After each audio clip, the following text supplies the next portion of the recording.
Hello and welcome to a humble Highland home. It's really good to have you with me here today. Now, after the last video that I made where I was making some Dockseed flour, I had a few people contacting me to ask how I use the Dockseed in my recipes. So I thought I would make a video to show 3 simple recipes that I include with Dockseed flour.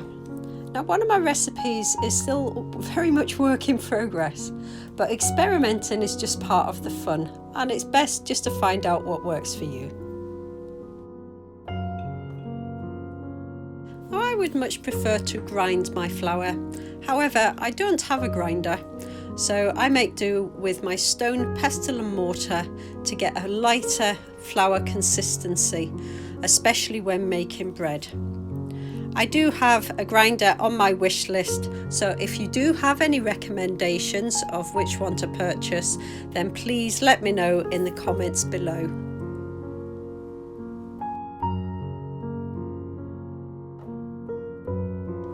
In all the recipes today, I'm just replacing 1/4 of my usual flour with Dockseed flour, but you can adapt the recipes to suit what works for you.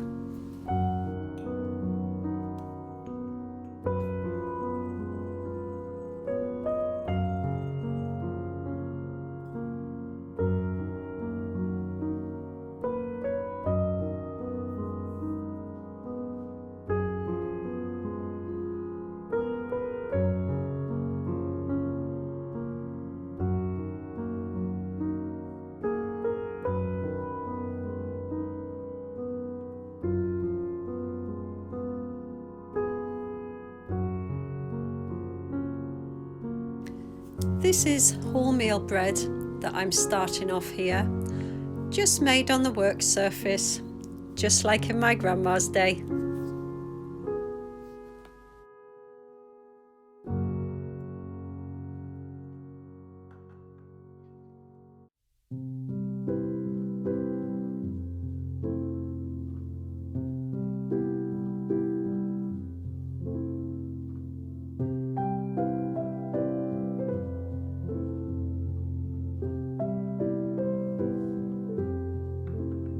I will include these recipes in the description below. However, they will be widely available on the internet or in your own cookbooks.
just pop the bread in the top oven to rise whilst the bottom oven heats up.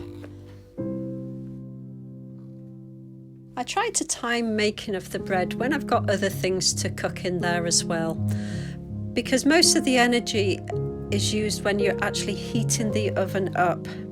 So this is when I would generally do some batch cooking, or I'd be cooking a casserole or something like that. It can be very comforting to have the skills and knowledges to make the most of the resources that you have available to you, especially if they do come a bit scarce. So while the oven is heating and hopefully the bread is rising, then I'm going to mix together some traditional banana tea bread, and again I'm going to replace a quarter of the flour with my homemade Dockseed flour. Dockseed flour does have a lot of nutritional benefits. However, please do your own research if it's something that you've never tried before.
Now I can tell at this stage that the bread is not rising quite like it normally does. However, I'll give it a bit longer.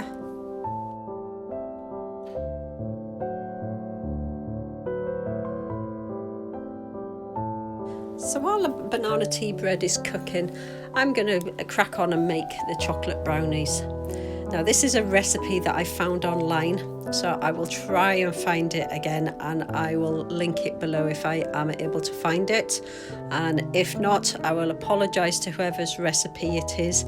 However, I have changed it as I normally do with most of my recipes.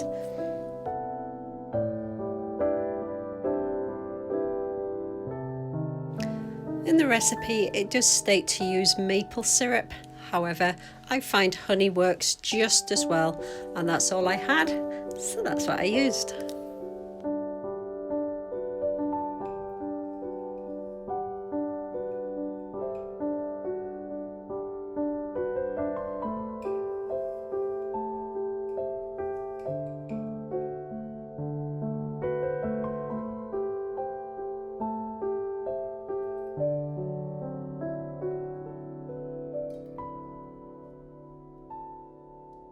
The recipe also presumes that you're using an electric mixer, which I obviously am not, so I've just adapted the recipe just to make it by hand.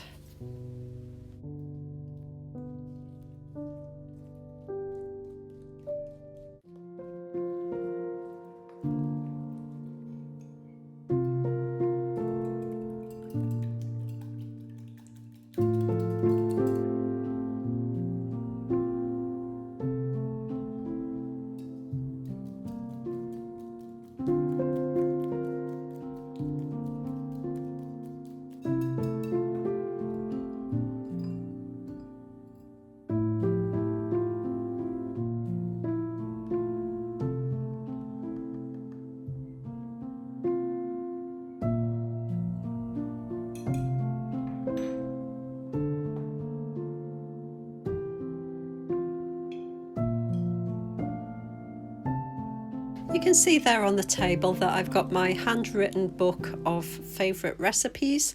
I started that book when I was around about 17 and I came reacquainted with it a few years ago. I forgot I had it. However, I think it's really important to have your favourite recipes on hand, just in case you can't find them on the internet, if that's where you found it, or just in case the internet's not available at the time that you need it when you're doing your cooking. So I aptly named my book My Big Book of Other People's Recipes.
So it's time to knock back the bread. However, the texture is not feeling the way I think it should feel. So I'm not having great hopes for this bread at this stage.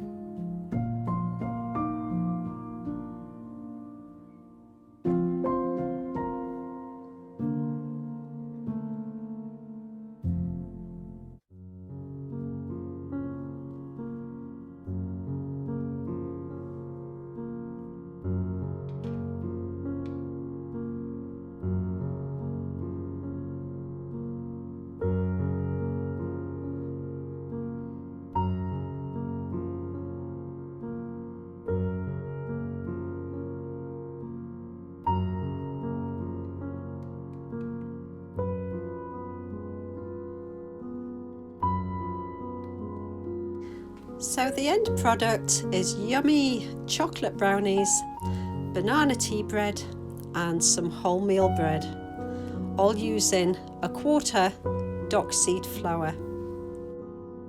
The bread didn't turn out quite as well as I'd hoped, but hopefully it's inspired you to give it a go and see what you can use wild Dockseed flour for in your kitchen. Thank you for joining me here in the kitchen today. Take care of yourselves and others, and I'll see you in the next video.